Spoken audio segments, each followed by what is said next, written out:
Bom dia, Sr. Dr. Paulo Santos. Eu pergunto se nos está a ouvir. Muito bom dia, Sr. Presidente. Estou a ouvir perfeitamente.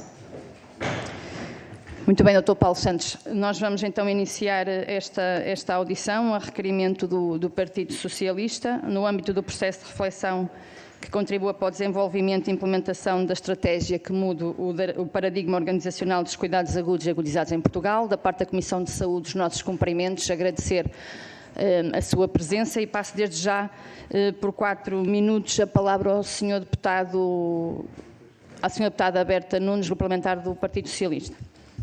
Muito obrigada, Sra. Presidente. Muito bom dia, Sr. Presidente do Colégio de Medicina Geral Familiar. É um prazer voltar a vê-lo. Estamos aqui hoje para refletir sobre um dos problemas do Serviço Nacional de Saúde e do Sistema Nacional de Saúde, que é o acesso a doentes com situações agudas ou situações agudizadas de doença crónica. Nós sabemos que isso tem sido um problema ao longo dos tempos, tem-se testado várias soluções. Também sabemos que estamos numa situação pós-Covid e que o Covid desestruturou bastante os serviços de saúde. Aliás, para quem se interessa por isto, talvez seja interessante ler um pequeno artigo do Economist, onde pergunta porque é que os serviços de saúde estão no caos por todo o mundo, digamos, e apresenta basicamente 3 questões. No caso do inverno, as questões da imunidade, que durante 2 anos as pessoas não tiveram contato com vírus e bactérias e outros fatores de doença aguda infecciosa.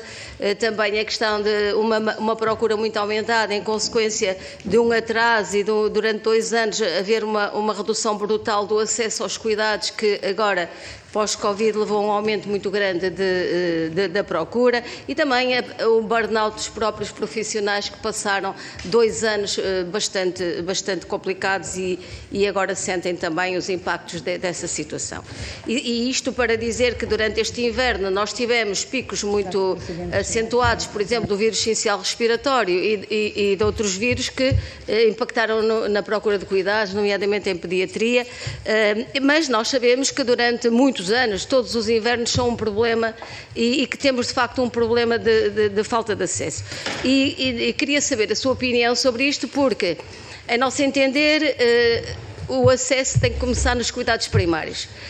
E não, a principal porta de acesso ao Serviço Nacional de Saúde devem ser os cuidados primários, seja mesmo nas situações agudas, e não os serviços hospitalares. E nós temos visto que muitas vezes as pessoas, por dificuldades de acesso aos cuidados primários e por problemas de organização, e aí também queria ter a sua opinião, têm muitas vezes como única porta de entrada os serviços de urgência hospitalares. E quais são os problemas nos cuidados primários que têm que ser resolvidos? Tem que se dar um médico de família a todos os portugueses, com a maior brevidade possível.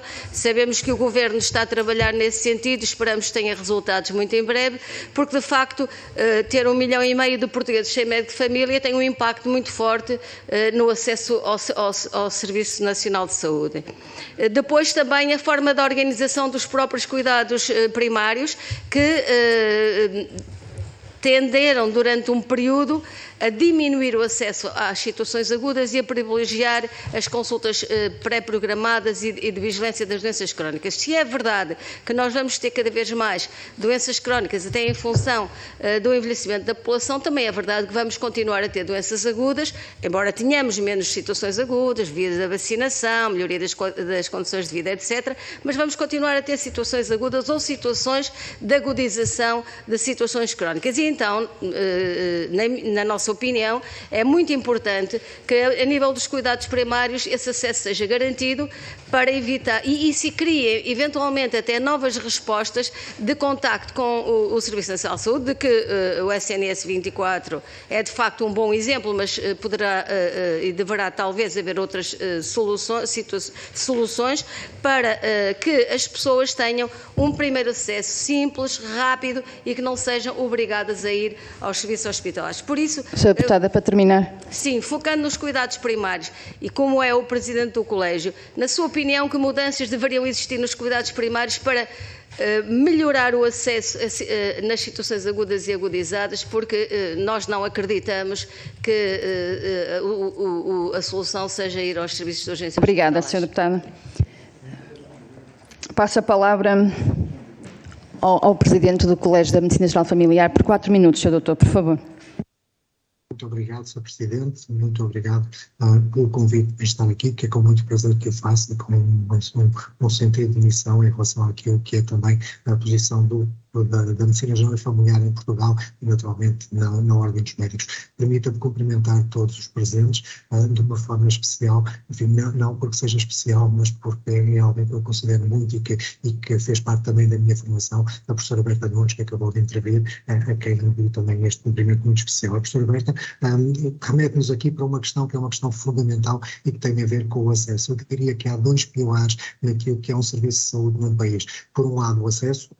Por outro lado, a qualidade. Se a qualidade, enfim, temos feito um trabalho que é um trabalho que se tem desenvolvido ao longo de muitos anos, começa ainda antes da criação do Serviço Nacional de Saúde, naquilo que é toda a criação das carreiras médicas e a criação das especializações e da forma como os médicos se foram dedicando cada vez mais àquilo que eram as doenças, que é aquilo que eram os problemas de saúde das pessoas, ainda que de alguma forma se tivessem afastado do generalismo, e como sabe, o generalismo é fundamental depois para dar uma integração àquilo que é toda a atividade médica, e eu aqui neste médico colocaria com um M grande, porque inclui todos os profissionais de saúde, não apenas os médicos, naturalmente.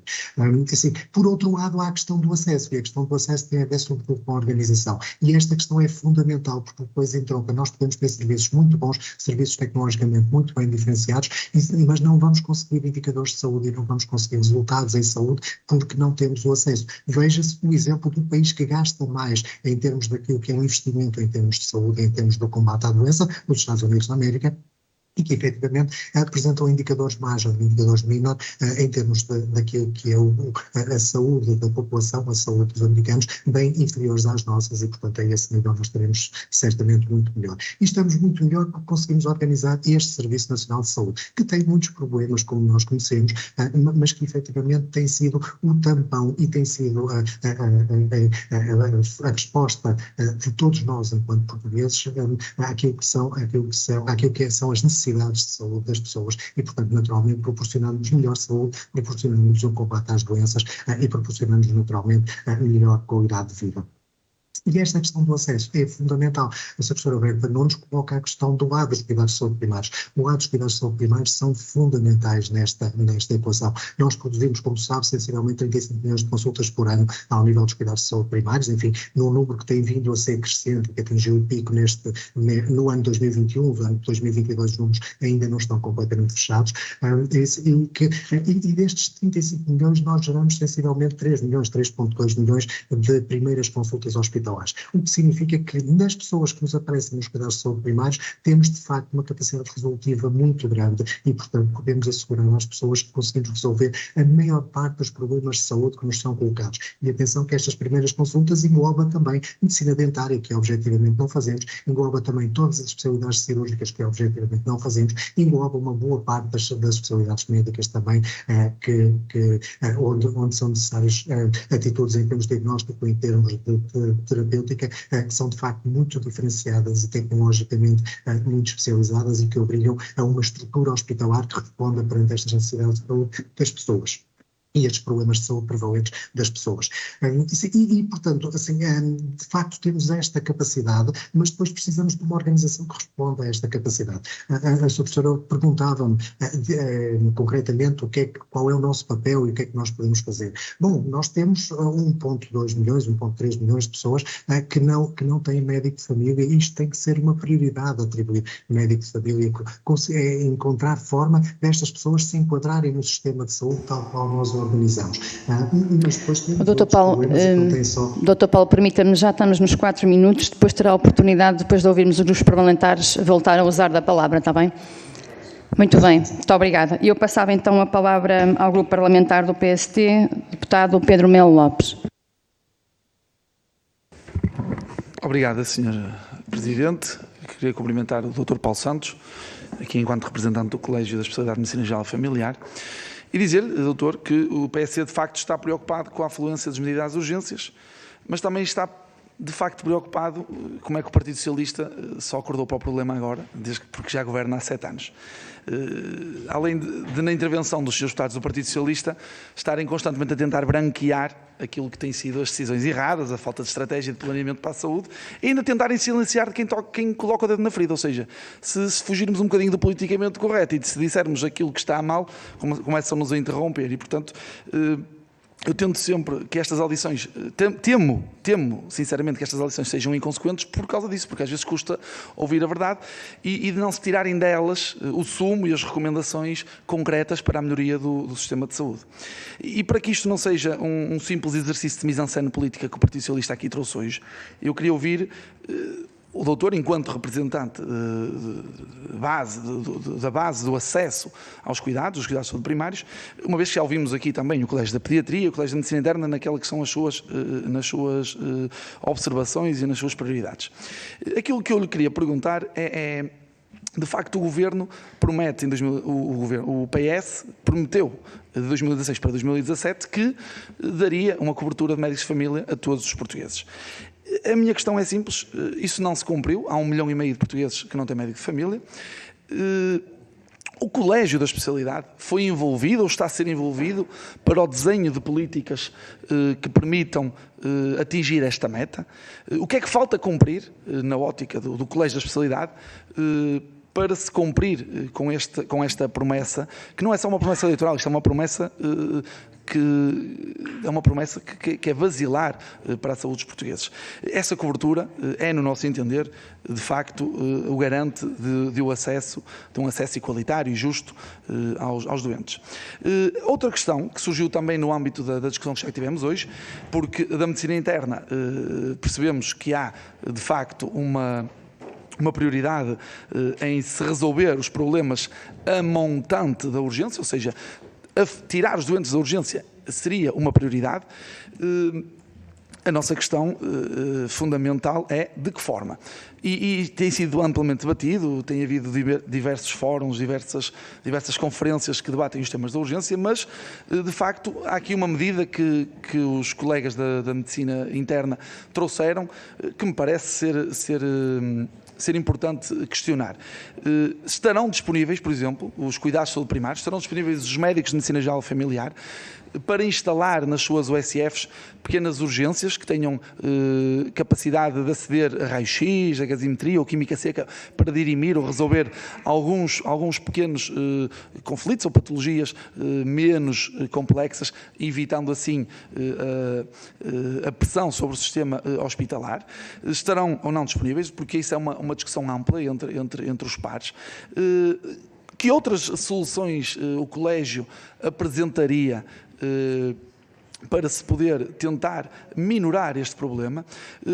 Sabemos que na discussão da criação da especialidade de medicina de urgência, que não seria uma especialidade que resolvia o problema, mas pelo menos queria dar segurança e mais qualidade ao tratamento, a Associação de Médicos de Medicina Geral Familiar foi taxativamente contra, e eu queria perceber porquê? Porque quando estamos a falar de dar mais qualidade, eu acho que devemos ser todos a favor, não estando aqui a dizer que o PSD quer ou não quer implementar isto, o PS é que não tem sequer opinião sobre o assunto.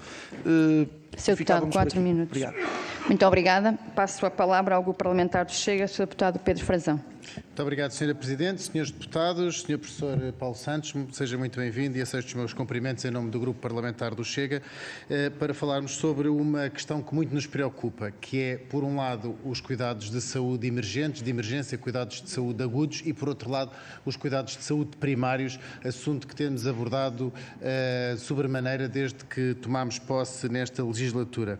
E, de facto, Sr. Professor, deixe-me contar-lhe que fui há pouco tempo a um centro de saúde, na Azambuja, que serve 21 mil utentes e que tem lá uma única médica de família. E, portanto, cerca de 80% dos doentes não têm médico de família. Mas podia falar-lhe também de Salvaterra de Magos, podia falar-lhe de Benavente, podia falar-lhe de Vila Franca de Xira, podia falar-lhe de muitos municípios do Ribatejo que o que acontece é que, apesar de não serem assim tão longe de Lisboa, estamos a falar a menos de 100 km de Lisboa, não têm médicos de família. E este é o drama que temos em Portugal neste momento, pese embora o facto do Sr. Primeiro-Ministro ter prometido, há já bastantes anos atrás, que todos os portugueses deveriam ter médico de família. Obviamente que isto impacta nos serviços de emergência dos hospitais. Alguém que não tem um médico de família a quem possa recorrer rapidamente vai, com certeza, dirigir-se a um centro de urgência hospitalar, mas também e gostava de ouvi-lo sobre isto, sobre o que é que podemos fazer, ou o que é que o Governo pode fazer para que os concursos para médicos de família não continuem a ficar desertos e como é que se pode promover a entrada na especialidade de Medicina Geral e Familiar de novos médicos licenciados para que esta carreira de médico de família seja de facto atrativa. Por outro lado, gostava também de ouvir o Sr. Professor sobre a literacia em saúde. Nós sabemos que não é só o facto de não ter um médico de família que leva as pessoas à urgência, muitas vezes é também a falta de literacia em saúde, não saber que no seu centro de saúde pode ter uma consulta mesmo não tendo médico de família, pode não ter a ver com o facto de não ter conhecimento dos próprios estados de saúde e como é que se pode a valer daquilo que existe em Portugal, causando, de facto, uma pressão sobre os sistemas de saúde. Isso preocupa-nos muito.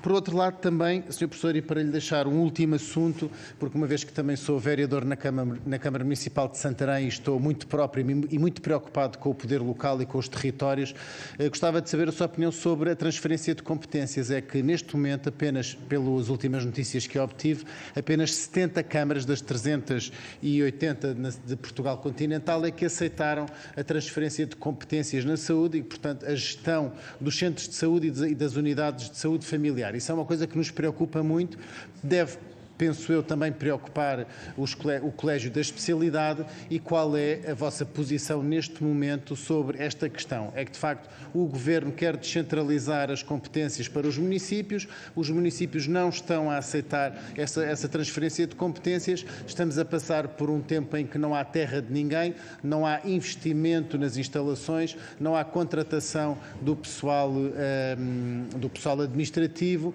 estamos num vazio, digamos assim, legal, numa terra de ninguém, e isso pode ainda piorar mais o acesso a cuidados de saúde primária. Muito obrigado, Sr. Professor. Muito obrigado, Sra. Presidente. Obrigada, Sr. Deputado. Passo a palavra ao Grupo Parlamentar da Iniciativa Liberal, Sra. Deputada Joana Cordeiro. Obrigada, Sra. Presidente. Cumprimento novamente os Srs. Deputados e cumprimento o Colégio de Especialidade de Medicina Geral e Familiar, na pessoa do seu Presidente, Dr. Paulo Santos, a quem agradeço a presença nesta comissão. Estas audições que estamos a ouvir vêm no seguimento de repensar aqui o que se passa nos serviços de urgência em Portugal. Não é preciso dizermos nem realçarmos tudo o que se tem passado. Sabemos que existem muitas vezes serviços encerrados, várias horas de espera nos serviços de urgência.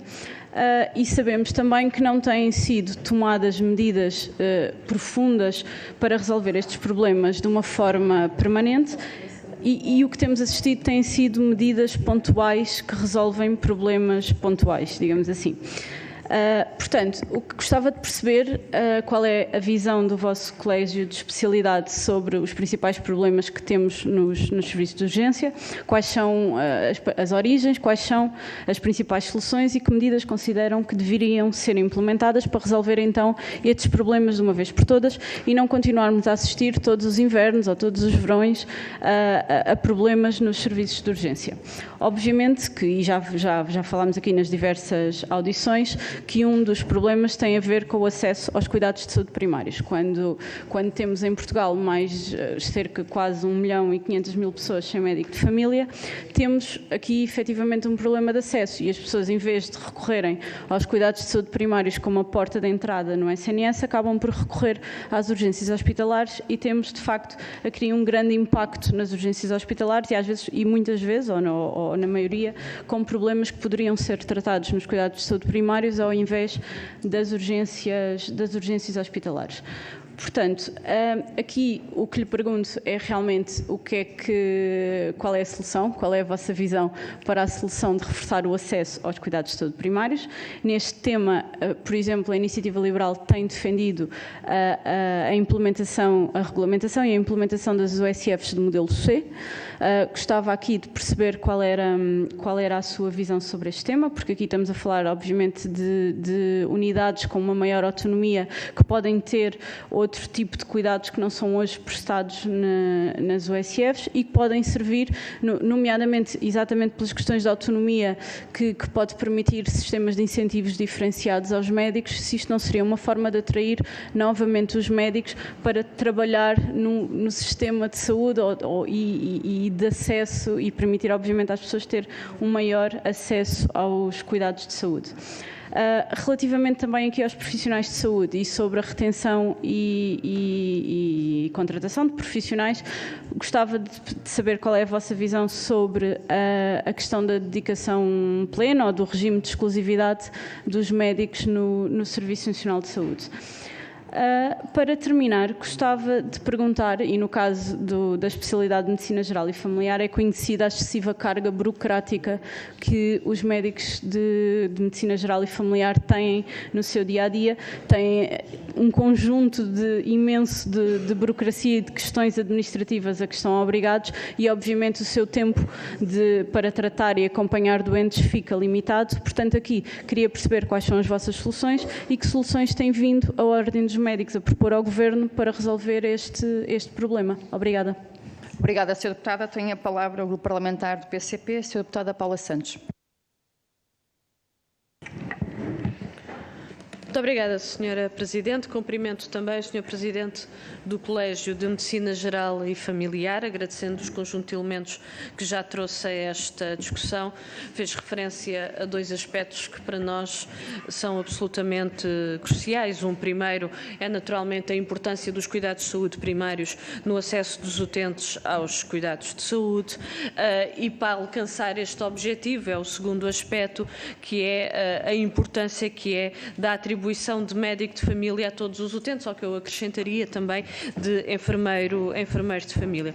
Consideramos que o investimento nos cuidados de saúde primários são, de facto, de uma enorme relevância e que assim deve ser feito. Têm um papel muito importante na prevenção, na promoção de saúde, na prevenção de doença, um papel importante no acompanhamento dos utentes, numa relação de maior proximidade e se houvesse, de facto, este investimento, um reforço também do número de profissionais nos cuidados de saúde primários, o alargamento também da resposta e das valências ao nível dos cuidados de saúde primários, naturalmente os utentes, o conjunto da população, o seu estado de saúde, não tenho dúvidas nenhumas, seria muito melhor, teria-se evitado muita doença e tendo em conta o objeto desta audição, que se prende com a organização, o funcionamento das urgências, contribuiria em muito para evitar situações de agudização da doença. E, portanto, a primeira questão que gostaria de perguntar, ela é mais geral, mas na sua opinião, como é que os cuidados de saúde primários podem de facto contribuir para este objetivo? Ou, dizendo de outra forma, na sua opinião, o que é que considera que seria necessário de reforço de investimento nos cuidados de saúde primários para que pudesse alargar esta resposta e este acompanhamento por parte dos utentes? Eu gostaria aqui de particularizar dois aspectos. Um primeiro ao nível dos profissionais de saúde, porque esta tem sido uma dificuldade devido à desvalorização das carreiras, os elevados ritmos de trabalho, o não reconhecimento, muitas das vezes, daquilo que é o desempenho dos profissionais de saúde. Muitos têm tomado outras opções na sua vida, saindo antecipadamente do Serviço Nacional de Saúde, ou então procurando mesmo outras opções para a sua vida. Nós entendemos que uma das matérias que são fundamentais é a valorização das carreiras e a adoção de soluções que permita aos próprios profissionais de saúde tomarem a opção pelo desempenho de funções no Serviço Nacional de Saúde, porque precisamos de facto de fixação de profissionais no Serviço Nacional de Saúde. Um dos aspectos que adiantamos, para além da necessidade desta valorização das carreiras, que nos parece que é instrumental, também a criação de um regime de dedicação exclusiva, a valorização também dos próprios profissionais de saúde e aqui a valorização da especialidade de medicina geral e familiar parece-nos que é de particular relevância.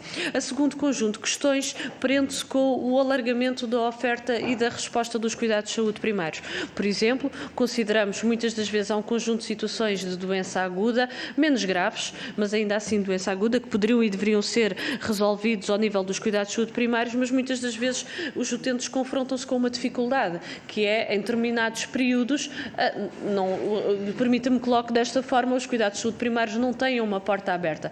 Poderemos falar do período noturno, do período ao fim de semana, e isto acaba por aumentar a afluência dos utentes para as urgências hospitalares. Consideramos que devem ser reservadas para, de facto, situações mais complexas. Mas entendemos também que os cuidados de saúde primários poderiam ter,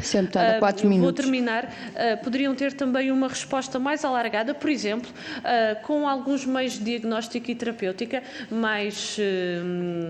menos complexos, dizendo assim, mas também respostas que pudessem ser ao nível da saúde mental, da saúde oral, da saúde visual, da reabilitação, permitiria também alargar essa resposta. Muito obrigada. Obrigada, Sra. Deputada.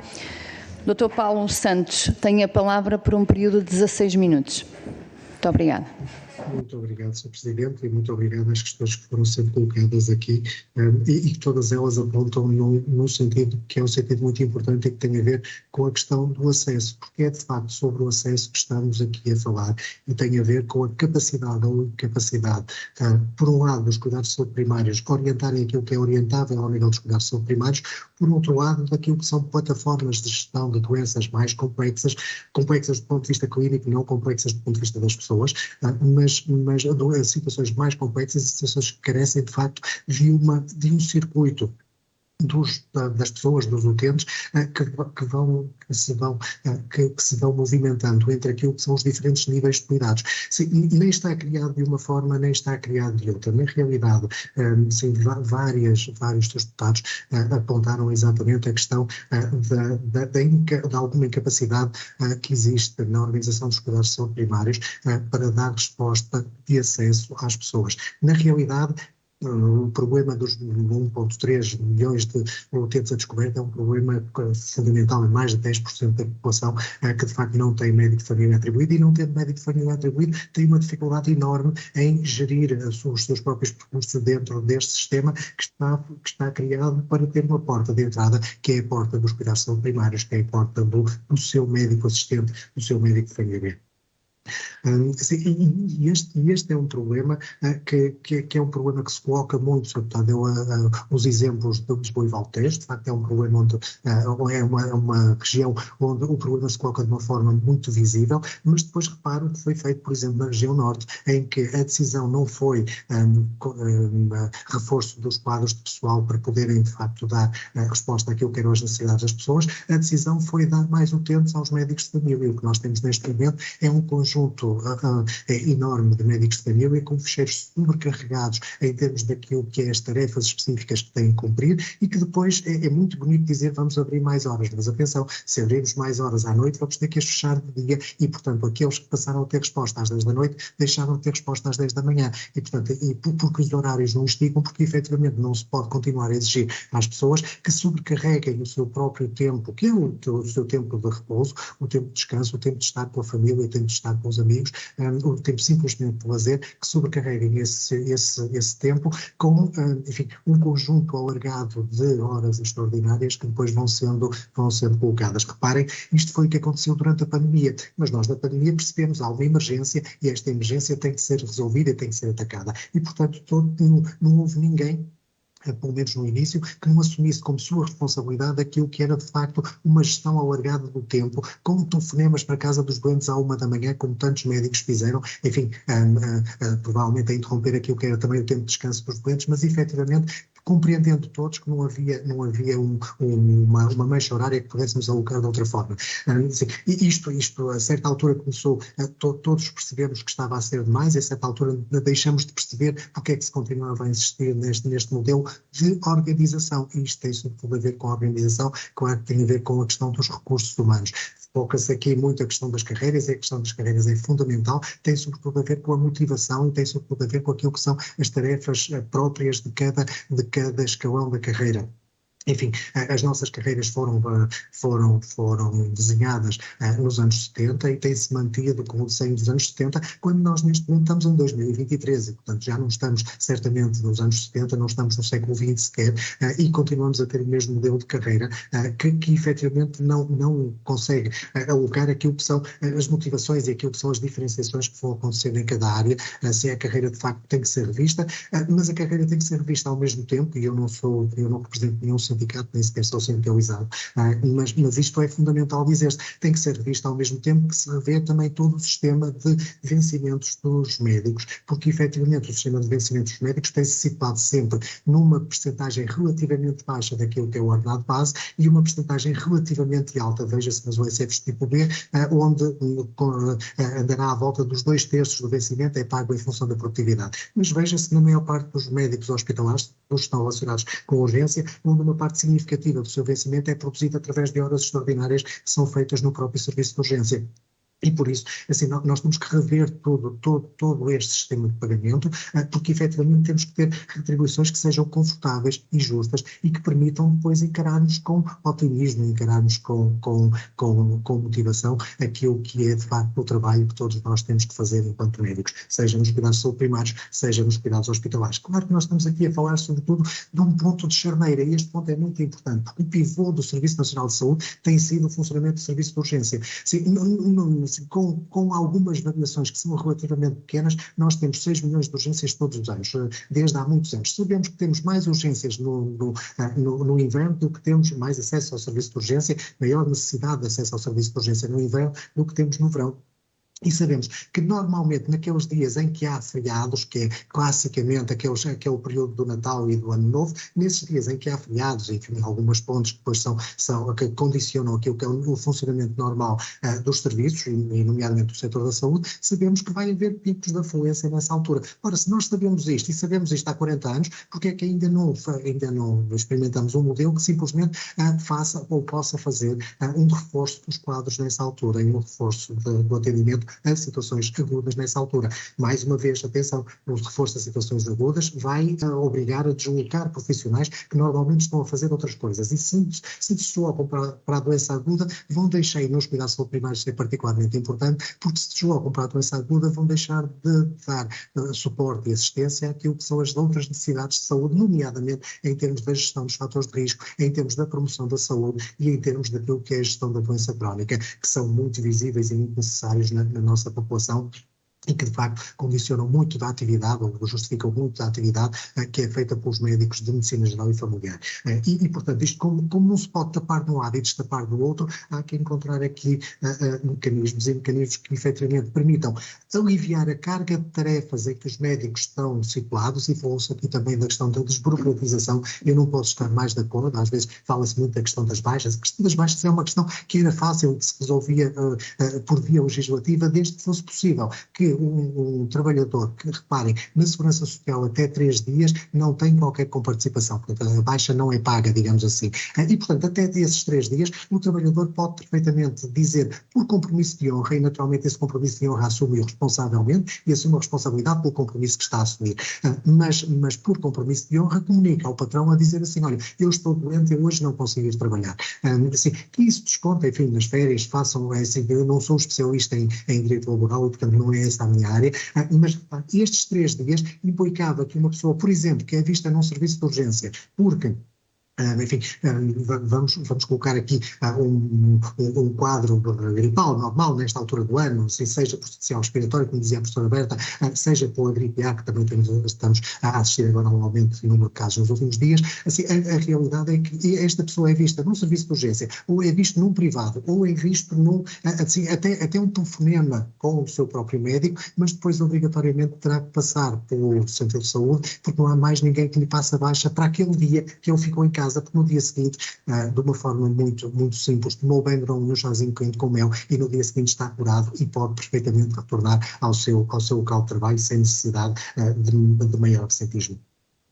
Estas questões que têm a ver com esta carga, com esta teia burocrática, um conjunto enorme de atestados de saúde, periciais, etc., que são exigidos em termos daquilo que é a atividade do médico assistente e que muitos deles, alguns até se contradizem a própria lei uns com os outros. Tivemos a oportunidade de focar isto junto do seu questionário para que transmitisse ao seu secretário de Estado e à sua ministra da altura, que efetivamente fomos detectando um conjunto de incongruências na lei de alguns atestados que são exigidos e que depois na realidade não têm cabimento absolutamente nenhum, mas toda a gente os continua a existir porque existe um diploma, alguns, que a isso obrigava, ou que a isso fazia menção.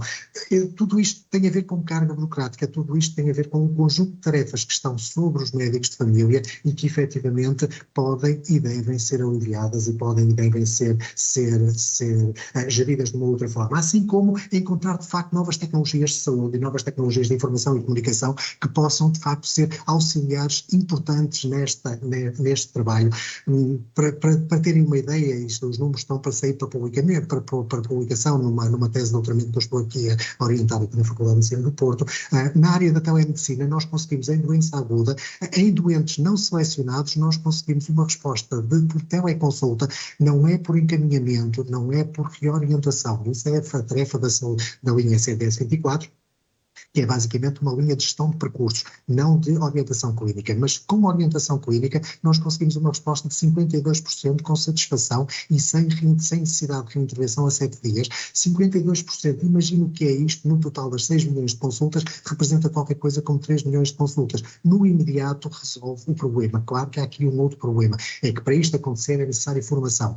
E esta formação tem a ver com formação em cuidados de saúde primários, em medicina geral e familiar, tem a ver com formação generalista, de medicina interna, de pediatria, etc., não tem a ver com formação numa área que é uma pseudo-área, porque efetivamente é uma área de conjunto de saberes, é uma área de congregação de saberes e, portanto, tem a ver com o que é esta área do serviço de urgência. Por excelência, é uma área onde os saberes se devem cruzar e não uma área onde os saberes se devem cristalizar ou reestruturar de uma outra forma. Isto do lado daquilo que é a formação dos médicos, por isso nós não somos contra a formação, nunca fomos contra a formação e portanto, se de alguma forma passou a ideia que o Colégio de Medicina Geral e Familiar, os médicos de Medicina Geral e Familiar foram contra a formação médica, assim, essa ideia foi abusivamente transmitida e eu sei que de alguma forma esse argumento foi lançado depois na discussão. A realidade é assim, esta formação obedece a objetivos e estes objetivos nunca estiveram completamente claros, que não fosse simplesmente uma proposta mais ou menos corporativa de criação de uma nova carreira, enfim, que não resolveria nem os problemas a montante ao nível dos cuidados de saúde primários, nem os problemas a jusante ao nível daquelas plataformas de gestão de doente crónico e que efetivamente nos obrigam a que o doente circule pelos serviços de saúde, mas tem que ser os serviços de saúde a adaptar-se àquilo que são as necessidades dos doentes, quando na realidade nós vemos a maior parte das vezes que é o doente coitado que tem que se adaptar àquilo que são as necessidades e as idiosincrasias e às vezes até as vontades ou as más vontades dos serviços de saúde. E nisto, assim, é fundamental a questão da literacia em saúde, portanto, que os doentes, de facto, percebam aquilo que está em causa e percebam qual é o seu percurso e qual é a sua responsabilidade neste percurso. Repare, eu há dias, assim, a literacia em saúde é uma área que a mim me satisfaz particularmente, é uma área onde eu tenho trabalhado em termos académicos. Assim, há dias estava a passar o zapping na televisão em casa e passo por uma telenovela, não interessa de que canal, era um deles, e de repente, quando nós ouvimos qualquer coisa de saúde, apontamos logo as orelhas.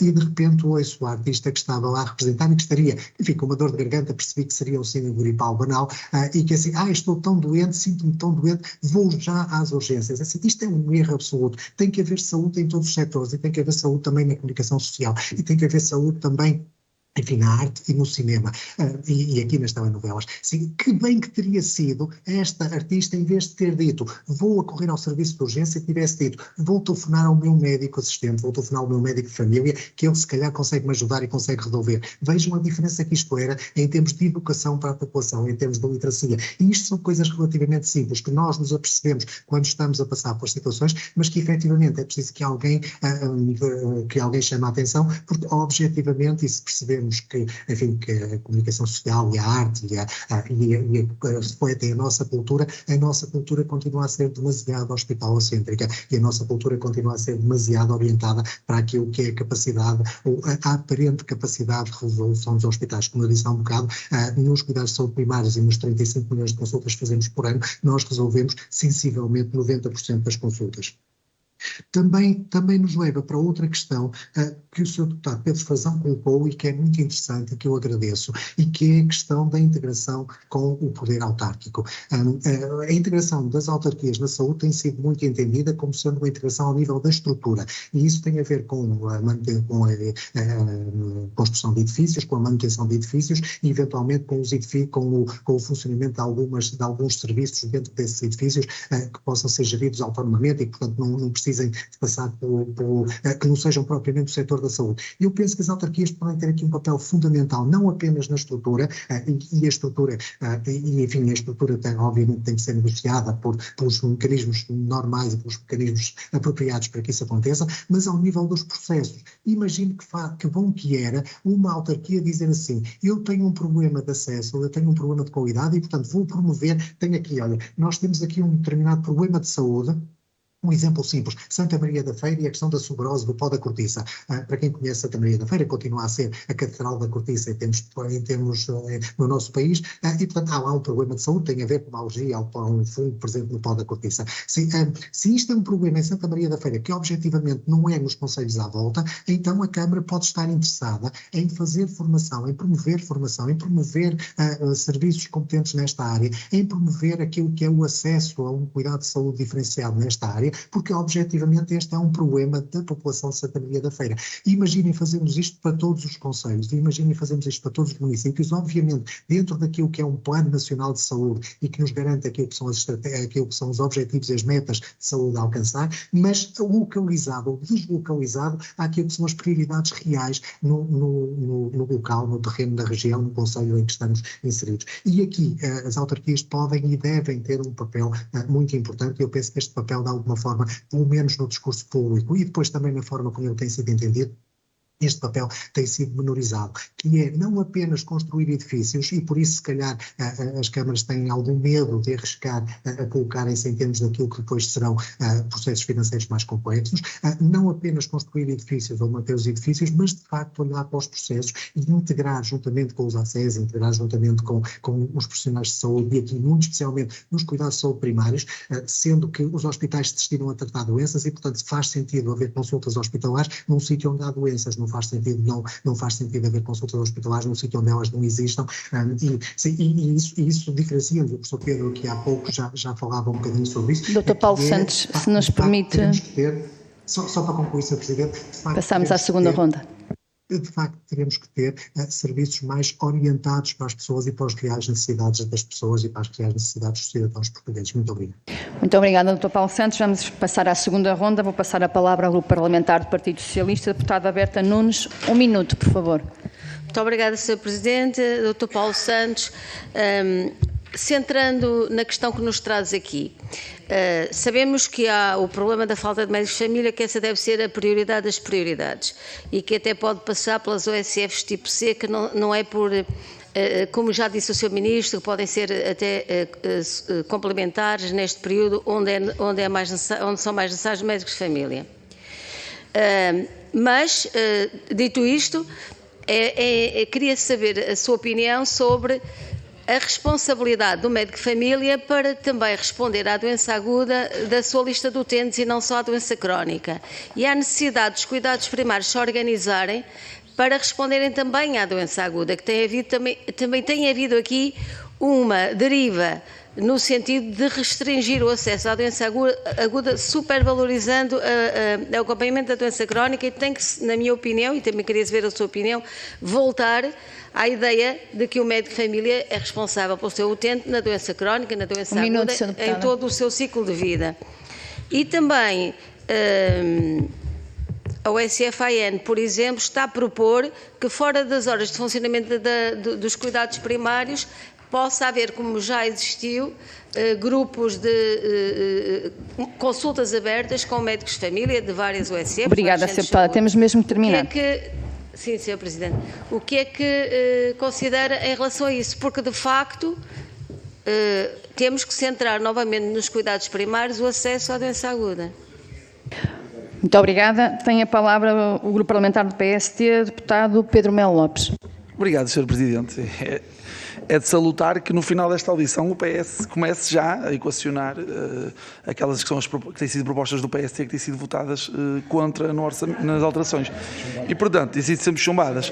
Dr. Paulo Santos, dirigido a si, muito sucintamente, também para concluir este dia longo, este dia que já vai longo, nós ouvimos aqui, o doutor foi o último a falar, isto também o coloca numa posição privilegiada. A pediatria a dizer que a pediatria é fundamental, tem que haver mais pediatras, até tem que ir pediatras aos centros de saúde. A medicina interna a dizer que a medicina interna é fundamental, tem que criar plataformas, tem que criar mais eficiência. A medicina geral familiar é fundamental, aliás, não pode descurar a doença crónica, não pode abrir à noite, não se pode, porque senão vamos descurar a doença crónica se começarmos a tratar da aguda. A medicina interna diz que a solução é a resposta dos cuidados de saúde primários e a minha questão é, então, qual é a solução? Eu queria, assim, sucintamente, que o doutor nos dissesse 2 ou 3 medidas que fossem soluções para tomar no imediato e depois a breve prazo e a médio prazo para conseguir combater este problema das urgências. E uma resposta muito simples. E os médicos de medicina geral familiar estão ou não estão disponíveis para fazer urgência e, se não for nas próprias OSFs, para integrarem equipas dedicadas nas unidades hospitalares? Obrigado. Muito obrigada, Sr. Deputado. Tem a palavra o parlamentar do Chega, Sr. Deputado Pedro Frazão. Muito obrigado, Sra. Presidente, Srs. Deputados, Sr. Professor, muito obrigado pelos seus esclarecimentos. Queria só utilizar esta segunda ronda para o cumprimentar, agradecer mais uma vez ter-se disponibilizado para prestar os seus esclarecimentos tão explanados e tão aprofundados sobre este tema. Muito obrigado em nome do Grupo Parlamentar do Chega. Obrigado, Sr. Presidente. Muito obrigada, Sr. Deputado. Tem a palavra o Grupo Parlamentar de Iniciativa Liberal, Sra. Deputada Joana Cordeiro. Obrigada, Sra. Presidente. Queria apenas aproveitar este minuto para agradecer as explicações que foram dadas, que foram elucidativas, portanto não vou repetir nenhuma das perguntas e pronto, queria apenas agradecer. Obrigada. Obrigada, Sra. Deputada. Não está presente o Grupo Parlamentar do PCP. Tem a palavra o Dr. Paulo Santos, por um período de 4 minutos, por favor.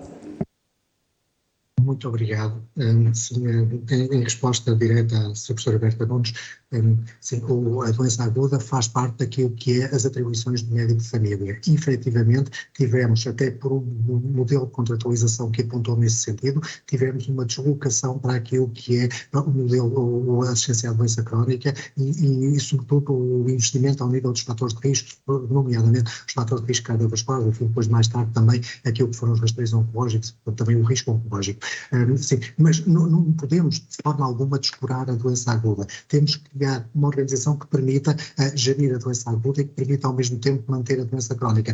Eu não disse que nós não podemos fazer uma para fazer a outra. O que eu digo e que defendo é que, efetivamente, nós não podemos estar a fazer uma e estar a fazer a outra, e tudo junto ao mesmo tempo, porque, objetivamente, os horários não esticam. Repare, fizemos um esforço enorme, como se sabe, fizemos um esforço enorme de capacitação das unidades e de avaliação das unidades, no sentido de conseguirmos o maior número de vagas de sempre ao nível da medicina geral e familiar.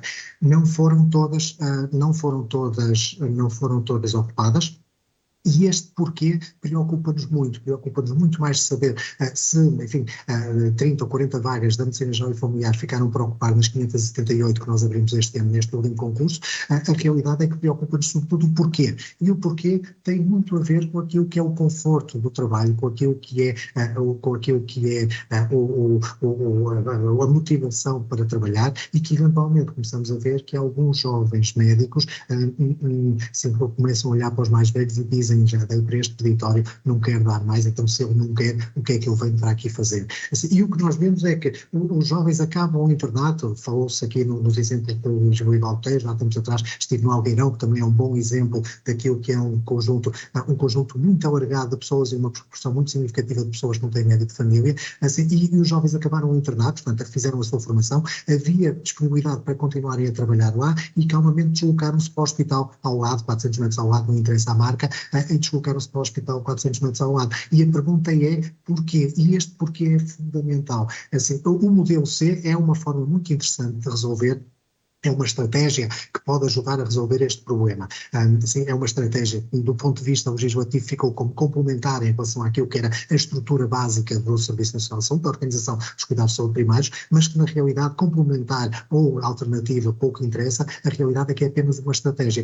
O modelo C não é o objetivo e, portanto, quando nós falamos em modelo B, falamos no modelo de pagamento à produtividade, que é um modelo interessante e que, efetivamente, pode acarretar, pode levar a que haja aumento da produção e aumento da qualidade dessa produção, mas é importante que haja aumento da produção e aumento da qualidade da produção. O que eu tenho visto, enfim, de alguma forma, como vão transmitindo os colegas no contacto que vamos tendo, é que bem me podem pagar muito mais. Eu neste momento precisava era que me tirassem tarefas, porque eu não consigo fazer tudo aquilo que é suposto fazer. Portanto, esta questão de, assim, o facto de não ter só sido propriamente atribuído médico de família aos portugueses, mas foram sobretudo atribuídos portugueses aos médicos de família, esta questão de facto leva-nos para aquilo que é as reais condições de trabalho. E estas reais condições de trabalho têm-nos afastado da questão, enfim, da qualidade, mas a qualidade de alguma forma vai sendo tamponada por aquilo que é toda uma hierarquia interpares e que vai respondendo a estas necessidades, mas leva-nos sobretudo para questões de acessibilidade, que a doutora Berta falava aqui e que o Sr. Deputado Nuno Lopes também falou e muito bem, quando diz que efetivamente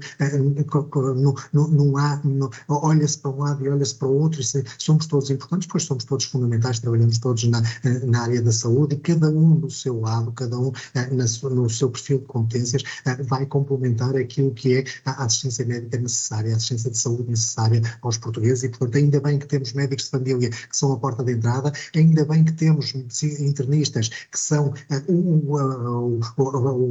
base do funcionamento hospitalar, ainda bem que temos pediatras que são também a base do funcionamento hospitalar, enfim, numa outra área, que é a área das crianças, é a área da saúde infantil, sobretudo da assistência às doenças nas crianças.